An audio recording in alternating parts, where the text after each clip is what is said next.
While you're obsessed with following every principle against the Italian game, your opponent is making three huge mistakes that most players completely miss. Today, you're going to learn how to identify every single one and punish them with precision, using the exact principles you already know. So yeah, no messing around. I'm Philip. Let's jump right in.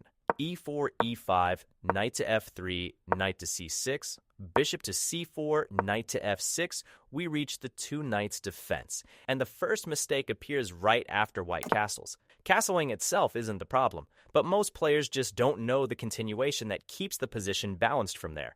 If our knight takes the pawn on E4, the most common response from white is rook to E1, with the idea of putting pressure on our king, since we haven't castled yet. But this position is already basically winning for black. So let's see what happens next. After pawn to D5, at this point in the game, the opponent is most likely feeling pretty comfortable with the position because they can play bishop to B5 and they're sure they'll recapture the pawn without any trouble. Their logic is simple. Our knight is pinned, so from their perspective, it would be impossible for us to get the material back and break the pin at the same time. But that's exactly where the position has a surprise, because we go bishop to C5, directly attacking white's pawn on F2. If the opponent isn't paying close attention or is a bit newer to the game, it's very common for them to try to defend that pawn the wrong way, by moving the rook back or bringing the queen over to defend. And in that case, we just grab the pawn and castle on the next move very comfortably. Let's consider the most common move for white in this position, which is pawn to D4.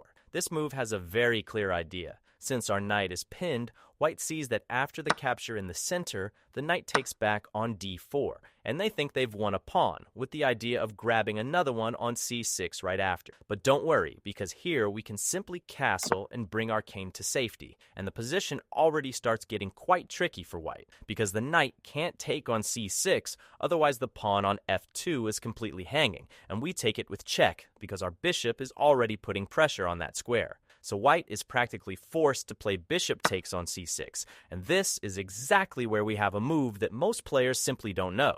Knight takes f2. It's a knight sacrifice with a really nice idea behind it. White is forced to recapture because otherwise their queen is just hanging. So after king takes on f2, we play queen to f6 with check, attacking the knight at the same time. That knight is basically going to drop with check, and after king to g1, we take the piece with the bishop or the queen, again with check, and after that, white's bishop drops as well, right? I prefer taking with the queen here because that move forces a queen trade, and once the queens come off the board, you end up with like 2 extra pawns and the bishop pair, more than enough to convert the advantage. So let's move on to the next trap. In this position, some of your opponents will play d3, and the most precise response here is bishop to c5, which is simply the best move in the position. And why is this move so strong? Because once you go bishop to c5, your opponent starts thinking you're preparing some kind of inverted fried liver attack, and then they try to turn things around by playing knight to g5, thinking they're the ones who are about to go for the fried liver against you. However, the key point is that you can simply castle, and this move is very effective because besides bringing your king to safety, it also defends the pawn at the same time. And the reason why this exchange is bad for white is pretty simple. In the middle game, 2 coordinated minor pieces are usually stronger than a rook, so if they try that trade against you, just take it without hesitation. I'd take that trade every time. And then once white realizes the knight move didn't really work the way they expected, they simply castle to bring their king to safety. In this position, most black players end up playing passively with pawn to h6. The knight retreats and the game just continues normally without any real problems for either side, but that's not what I recommend because in this position, you go d5 and hit the center right away. And why is this move so strong? Because when your opponent makes a mistake, the best way to punish that mistake is by taking control of the center and playing actively, taking advantage of it while it's still there.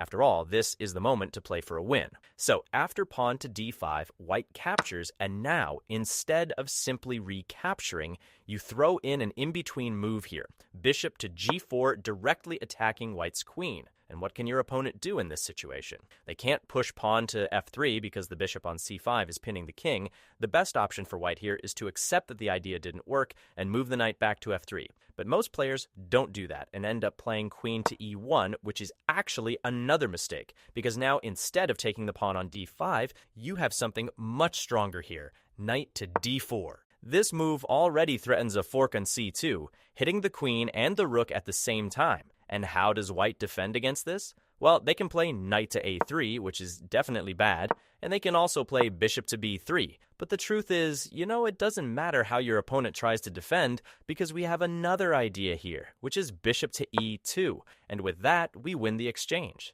There's nothing white can do to save the rook in this position, so you win the rook and end up with a much better position overall. And just look at the difference between the two sides. You're fully developed with all your pieces active and well coordinated, while white is still kind of stuck on the back rank with their pieces completely uncoordinated. So on the next move, you're basically going to start taking everything that's hanging in the position. You take that rook, then you can trade that bishop, and then take that pawn back with your queen or with your knight, and you're just left with a completely winning position, right? Now let's take a look at the third most common mistake in this position, which is the move knight to c3. A move that looks completely natural because it defends the pawn and at the same time develops a piece. So why is this actually a mistake even though it seems so logical? Well, here you can just take back on e4, and at first it looks like you've simply lost a piece for nothing, right? But that's not what's going on, because you've got a fork on d5, and that one's the piece back on the next move. Everything we've seen so far is theory, and this line generally favors black. At this point, your opponent should realize that their bishop is more valuable than the knight, and the right move would be to bring the bishop back, and after the knight gets taken, recapture with the bishop, reaching a position where white is completely fine. But what often happens in practice is that your opponent starts to panic when they realize you're up a pawn, and their natural reaction is to try to take the pawn on d5 to get that pawn back. And that's exactly where things start to fall apart for them, because you simply take back with the queen, and you end up with a completely dominant position on the board. Keep in mind that you're not up material here, but your control over the center is far stronger, while your opponent has no central pawns to challenge those squares. And they'll also have to move the knight back, which comes with tempo against your queen, but you just bring your queen back to d6. The most natural move here is for your opponent to castle, and you can follow up with bishop to g4, putting pressure on white with the pin. You can also castle queenside if you want, and it's a very strong position because white doesn't have the light squared bishop to deal with this pin, so eventually they'll have to compromise their pawn structure with h3, g4, which weakens their position. Alright, in this position, some of you might be wondering, what if white plays bishop takes on f7 with check? It's definitely an interesting attempt because it interrupts the immediate tactic black had in mind and forces black to deal with a check, making it look like the king is exposed and that white has taken the initiative. But in practice, white avoids one problem and ends up in an even worse situation because after d5, you take control of the center, you attack that knight and gain time for development. You have the bishop pair. And the fact that your king is a little more exposed isn't really a problem because after knight to g5 with check, the king simply goes to g8. And it's true that the rook on h8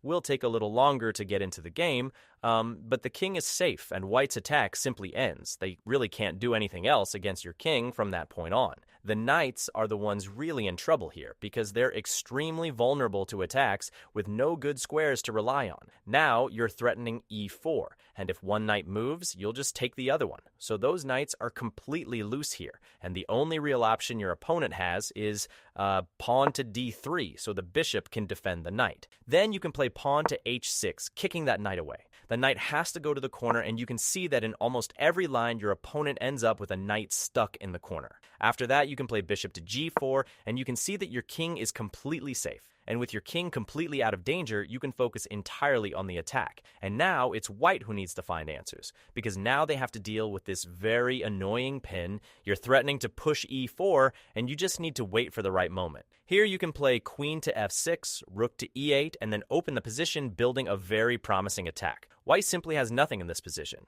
Sometimes they play queen to e2, trying to stop you from pushing e4, but that move ends up creating more problems than it solves, because after knight to d4, you take even more advantage of the pin, and now that knight can't move at all, because if it moves, white loses the queen. So white has to move the queen somewhere to deal with the pressure. Now you might think the queen can take on e5. If they do that, you can simply take the pawn on c2 and then win the rook and end up in a completely winning position.